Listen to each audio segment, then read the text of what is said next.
एक शिव नाम में जो ताकत है ना पाप को जलाकर भस्म करने की, इतने मनुष्य जीवन में कोई पाप कर ही नहीं सकता।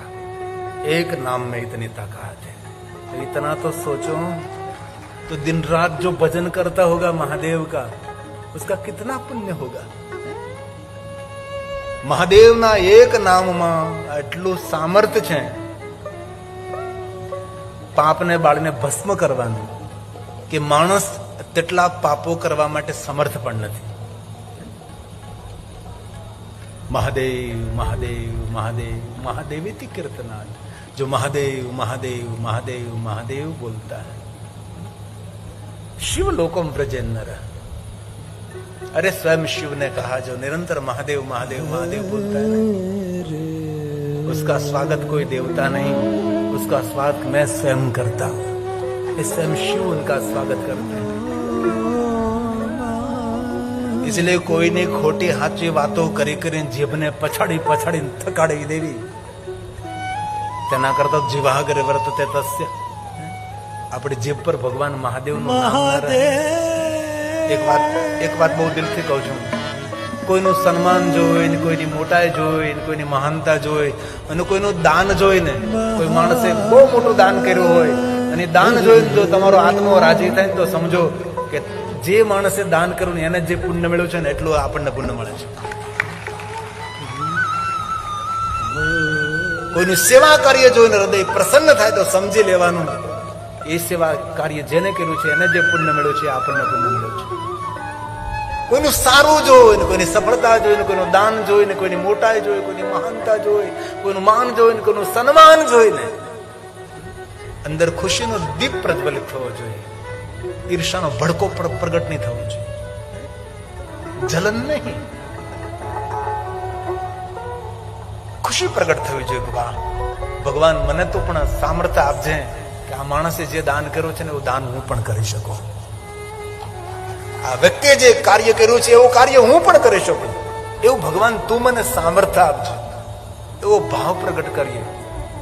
અને ભગવાન સ્વયં શિવે કહ્યું છે દક્ષ મહારાજને કે દક્ષ મહારાજ, જેવું જેવું આપણે ચિંતન કરીએ ને તેવું તેવું આપણને પ્રાપ્ત થાય છે। સ્વયં શંકર ભગવાને વચન આપેલું છે દક્ષ મહારાજને કે જેવું જેવું તમે મનન કરશો, જેવું જેવું તમે ચિંતન કરશો, જેવું જેવું તમે બોલશો એવું તમને પ્રાપ્ત થશે। એટલે આપણે શું જોઈએ છે, શું મેળવવું છે, ક્યાં પહોંચવું છે ને શું કરવું છે એનો નિર્ણય આપણે સ્વયં લેવાનો છે। ભગવાન સ્વયં શિવ દક્ષ મહારાજને કહે, દક્ષ મહારાજ, કોઈ પહાડ ઉપર માણસ ઉભો હોય ને પહાડ ઉપર ઉભા રહી અને કઈ બોલે તો એ બધા શબ્દો તેને ફરી પાછા અથડાય છે। તેથી હે દક્ષ મહારાજ, એવું વાણી વર્તન ન કરવું કે આપણું વાણી વર્તન બીજાને દુઃખ આપે। જેવો વર્તાવ બીજા માણસો સાથે કરીએ છીએ એવો વર્તાવ આપણા માટે ફલિત થાય છે। એટલે સૌના સુખનો ભાવ રાખીએ, સૌના આનંદનો ભાવ રાખીએ, સૌના શુભનો અને મંગલનો ભાવ રાખીએ, આપણું મંગલ થાય છે। આપણે ઋષિ મુનિઓ તો સૂત્રે, પણ આપણે તો વારંવાર બોલતા, આપણે તો બ્રાહ્મણો છીએ, આપણા મુખમાંથી નિરંતર પ્રગટ થતું હોય સર્વે ભવંતુ, નિરંતર બોલતા હોય છે કે અમારા બ્રાહ્મણો નાની પૂજા કરો તો બોલે સૌનું સારું થાય, સૌનું સુખ થાય, સૌનું આરોગ્ય મળે, સૌને સુખ મળે। કેટલો ભાવ, કેટલો વિસ્તૃત અને વિશાલ ભાવ છે આપણા સૌનો। આ ઋષિ મુનિઓના સૂત્ર છે, સર્વે ભવંતુ સુખિનઃ, સૌને સુખ મળે, સર્વે સંતુ નિરામયા, સૌને આરોગ્ય મળે, સૌને સુખ મળે, સૌને આનંદ મળે, સૌનું મંગલ થાય। કર ભલા તો હોગા ભલા।